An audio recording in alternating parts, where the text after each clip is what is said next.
Hello, thank you for joining us today. My name is Jenny Zahner, and today we're going to be talking about St. Catherine of Alexandria. She is the patroness of maidens, philosophers, preachers, and students. Since about the 10th century or earlier, veneration of St. Catherine of Alexandria has been marked in the East, but from the time of the Crusades until the 18th century, her popularity was even greater in the West. Numerous churches are dedicated in her honor, and her feast was kept with great solemnity.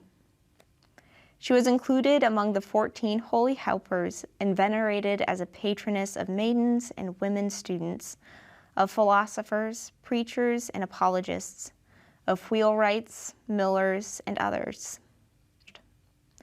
It is said that she belonged to a patrician family of Alexandria and devoted herself to learned studies, in the course of which she learned about Christianity. She was converted by a vision of Our Lady and the Holy Child. When Maxentius began persecuting, Catherine, still only 18 years old and of great beauty, went to him and rebuked him for his tyranny. He could not answer her arguments against his gods, so he summoned 50 philosophers to oppose her.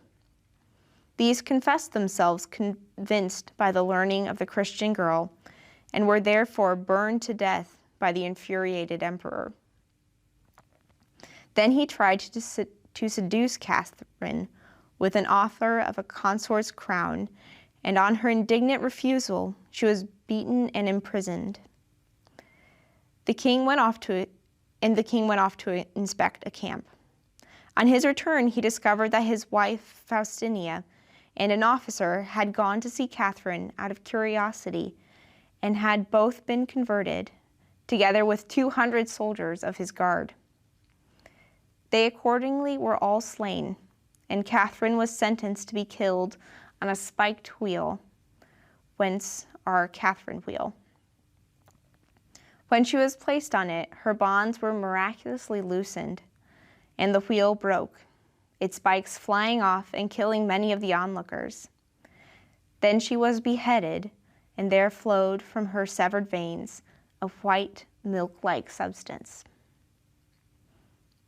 All the texts of the Acts of St. Catherine state that her body was carried by angels to Mount Sinai, where a church and a monastery were afterwards built.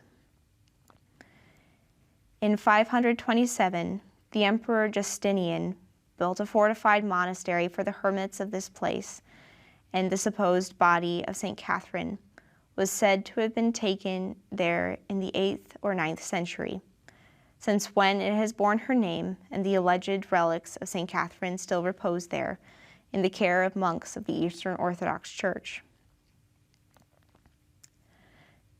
Thank you for joining us today.